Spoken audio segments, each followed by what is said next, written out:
Karnataka politics లో ఒక biggest update. ఎన్నో రోజులుగా సస్పెన్స్ గా సాగుతున్న కర్ణాటక నెక్స్ట్ సీఎం ఎవరనే దానికి ఎండ్ కార్డ్ పడిపోయింది.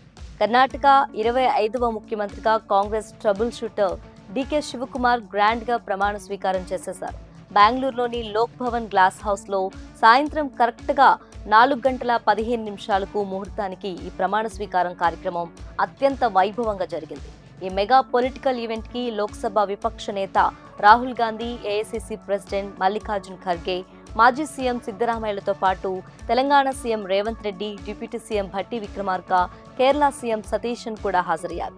స్పెషల్ గా ఇన్వైట్ చేసిన సర్వధర్మ మఠాధిపతులు, సినీ, క్రీడా ప్రముఖులు హాజరై డీకే శివకుమార్ కు కంగ్రాట్స్ చెప్పారు. డీకే శివకుమార్ తో పాటు ఆయన కొత్త మంత్రివర్గం కూడా ఇవాళే కొలువుదీరింది. అసలు ఈ కేబినెట్ లిస్ట్ తేలటం వెనుక గత 2 రోజులుగా ఢిల్లీలో హై డ్రామా నడిచింది. డీకే శివకుమార్, సిద్ధరామయ్యలతో పాటు దాదాపు 30 మందికి పైగా ఆశావాహులు మినిస్టర్ పోస్టుల కోసం ఏఐసీసీ అగ్రనేతలతో తెగ చర్చలు జరిపారు. ఫైనల్ గా తొలి విడతలు సీనియర్లకు, ఆ తర్వాత జూనియర్లకు ఛాన్స్ ఇవ్వాలనే హైకమాండ్ ఫార్ములాతో డీకే శివకుమార్ తో పాటు మరో 13 మంది మంత్రులుగా ప్రమాణ స్వీకారం చేశారు. ఈ కొత్త ప్రభుత్వంలో ఉప ముఖ్యమంత్రిగా జి పరమేశ్వర బాధ్యతలు తీసుకోగా కేబినెట్ లో 2 వారసులకు కూడా చోటు దక్కింది.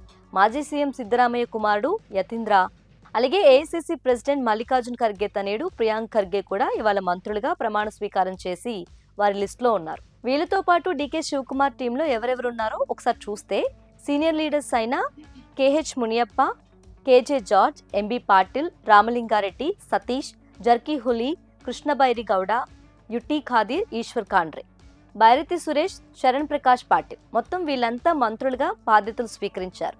ఈ వేడుకకు డీకే శివకుమార్ పర్సనల్ గా మాజీ ముఖ్యమంత్రి యడియూరప్పను, అలాగే జేడీఎస్ సుప్రీమో దేవగౌడను కూడా ఆహ్వానించడంతో లోక్ భవన్ అంతా ఫుల్ పొలిటికల్ గ్లామర్ తో కలకల్లాడిపోయింది. ఫైనల్ గా కర్ణాటకలో DK Shivakumar mark ruling official గా స్టార్ట్ అయిపోయింది.